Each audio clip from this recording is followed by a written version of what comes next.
पद्मशाली समाजाचे कुलदैवत भगवान मार्कंडेय महामुनी यांचे पूजन पाचव्यांदा निवडून आलेले विजयकुमार देशमुख यांच्या हस्ते करून तसेच राज्याचे मंत्रिमंडळात स्थान देऊन तसेच सोलापूर जिल्ह्याचे पालकमंत्री करावे यासाठी भगवान मार्कंडेय चरणी प्रार्थना करण्यात आली। शहर उत्तर विधानसभा मतदारसंघाचे पाचव्यांदा आमदारपदी निवडून आलेले माजी पालकमंत्री विजयकुमार देशमुख यांचे याप्रसंगी स्वागत आणि सत्कार करण्यात आला।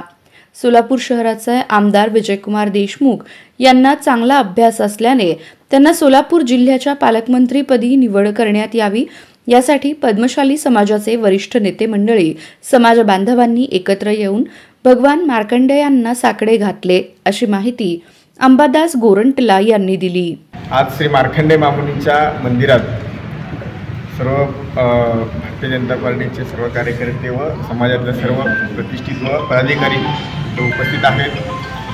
श्री माननीय विजयकुमार देशमुख मालकांचं पाचव्यांदा आमदारकी म्हणून निवड झालेत आणि त्यांना लवकरच मंत्रिपद मिळावं, सोलापूरचे पालकमंत्री व्हावं असं श्री मार्कंडेय महामुनी चरणी आम्ही प्रार्थना केलो आणि आपल्या स्थानिक सोलापूरचे पुण्याचे एकदा पालकमंत्री व्हावं हीच श्री भगवान श्री मार्कंडेय महामुनी चरणी प्रार्थना केलो।